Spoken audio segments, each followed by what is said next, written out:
nọkwa na otu ọmụmụ asụsụ Igbo mmanụ nka na-esonyere anyị na-esonyere na anyị mana otu ihe m chọrọ ka unu mere m nwawo onye m nyere nwanne gị nwaanyị aka n'ịkwado m nke ọma n'ịhụ datina asụsụ Igbo agaghị efu mgbe anyị hụrụ onyonyo m ọ ga-akpọpụtara n'ihu akwụkwọ gị na soshal midia mee gị like ya share it comment ị nwekwana ajụjụ ị nwere ịjụ dosa ya na comment section aga m enye gị ọsịsa ya. Always share this video, subscribe to my YouTube channel please. Otu ihe ị ga-emere ekwela ka asụsụ Igbo fuo, ekwela ka ọ nyụọ n'aka anyị. Asụsụ so na one of the elements of culture. Anyị ga-eme uphold asụsụ Igbo ka ọ ghara ịnwụ. Ngwa anyị ka nọ na iji mkpụrụ abịdị. Cheta na nwa ihe m gwara unu na anyị jiricha mkpụrụ abịdị ndị a mebecha mkpụrụ okwu.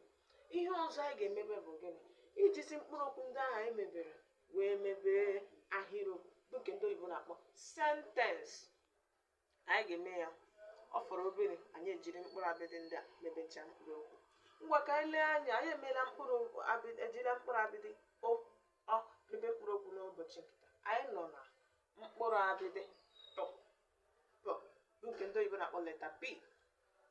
Ngwa ka anyị lee anya n'ọmụmatụ ndị anyị ji emepụta. Ngwa lee anya n'ugbo ode anyị n'ọmụmatụ nke mbụ. P pụpụ pụ na ị na a bụ gịnị? Pịa ị a pịa press pịa press. Ma ọ bụkwa gị sị flog. Ọ dịpendịrị ihe otu isi chọrọ iji ya mebe mpụtara na nghọta ya na ahịrịokwu, that is the way you use it in the sentence. Ule ọmụmatụ nke a bụ pụ na ị na rị na ị pere pressed pere pressed. Pere a bụ tense ndị n'azụ pịa bụ tense ndị n'ugbu a bụ nke ndị oyibo na-akpọ present tense. Pere ndị oyibo na-akpọ pere n'asụsụ bekee pressed ọ tense ndị n'azụ bụ nke a na-akpọ past tense.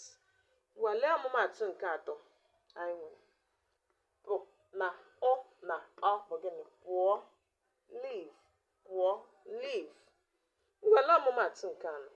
Pụ na ọ na rị na ọ bụ gịnị? Pụrụ